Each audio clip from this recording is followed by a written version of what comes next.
நிலை வாழ்வை நோக்கி தவக்காலத்தின் 7ஆம் நாள் தியானம். சகேயுவின் மனமாற்றம். இயேசு எரிகோவிற்கு சென்று அவ்வழியே போய்க் கொண்டிருந்தார். சகேயு என்ற மனிதன் ஒரு செல்வந்தன். அவர் இயேசு யார் என பார்க்க விரும்பினார். பழைய மொழிபெயர்ப்பில் இயேசு எப்படிப்பட்டவரோ என அவரை பார்க்க வகை தேடினான். சகேயுவின் தேடல் அவரை இயேசுவை சரியாக புரிந்து கொள்ள செய்தது.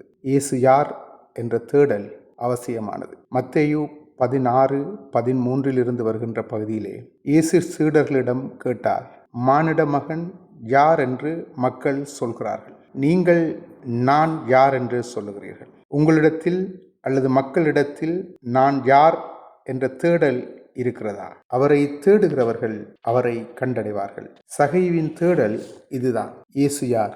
அவரை நான் காண வேண்டும். சாது சுந்தர் சிங் தன் வாழ்வில் போராட்டமான சூழலில் தீர்மானம் எடுக்க முடியாத நிலையில் ஒரு இரவு முழுவதும் உண்மை கடவுள் யார், அவரை நான் இன்று காண வேண்டும், இல்லையேல் நான் மரித்து போக வேண்டும் என்ற தீர்மானத்துடன் இரவு முழுதும் போராடினார். அவரின் தேடல் அதிகாலையில் இயேசுவை அவருக்கு காண்பித்தது. அவர் இயேசுவை கண்டார், தன் வாழ்வை மாற்றினார். இங்கு சகேயு அவரின் தேடலினால் இயேசுவை கண்டார், அவர் சகேயுவை மாற்றினார். லூக்கா 3:8 ஜோவான் பரிசேயர் சதுசேயர் வேதபாரகரை கண்டித்து, மனம் மாறினவர்கள் என்பதை அதற்கேற்ற செயல்களில் காட்டுங்கள், ஆபிரகாம் எங்களுக்கு தந்தை என உள்ளத்தில் சொல்ல தொடங்காதீர்கள். இந்த கற்களில் இருந்தும் ஆபிரகாமிற்கு பிள்ளைகளை தோன்ற செய்ய கடவுள் வல்லவர். இங்கு இயேசுவை சகேயு பார்த்த மாத்திரத்தில் அவரின் செயல் மனம் மாறினவர் என்பதை காண்பித்து ஆபிரகாமின் பிள்ளை என்ற உயர்ந்த நிலையையும் பெற்றுக் கொடுத்தது. மீட்பு என்பது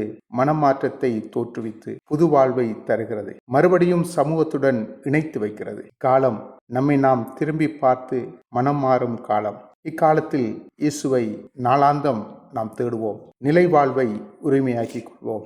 ஆண்டவர் நம்மோடு இருப்பார். ஆமென்.